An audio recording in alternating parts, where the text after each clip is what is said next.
I came back to England after a couple of years in Israel in 1981. Lived in Bideford. We thought it'd be a temporary stop. It actually lasted us 5 years. And very quickly we became part of enjoying the local community. And just round the corner from our cottage was the Bideford Arts Centre. Got involved with there. In fact, we taught foreign students there one summer.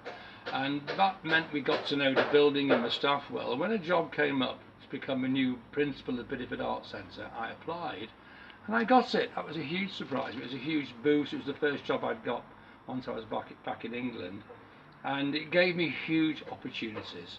I loved the building, I loved the space, and I did my best to bring it back to life again, encouraging lots of pottery courses, art courses, life drawing classes, all sorts of stuff. And then, in addition, it was for time Mrs Thatcher, and she had money to have this community programme scheme from the Manpower Services Commission, which was basically a way of giving people training to get them off the dole queue and into jobs. And I had a brainwave working with colleagues in the buildings. Let's apply for some money for a Bideford community archive. So we put together a scheme and we submitted it.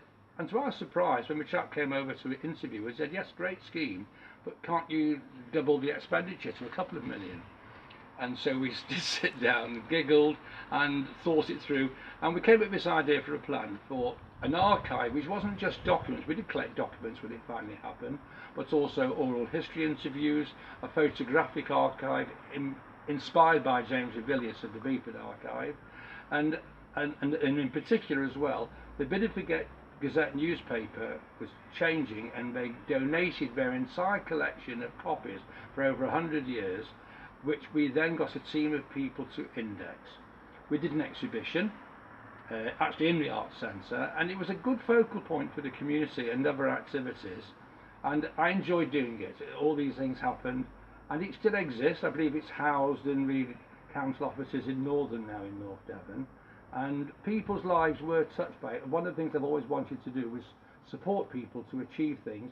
Many of the people, 24 people, were employed each year by the scheme to work on it, and many of them went on to careers in museums and work like that, and archives like the Beeford Archive.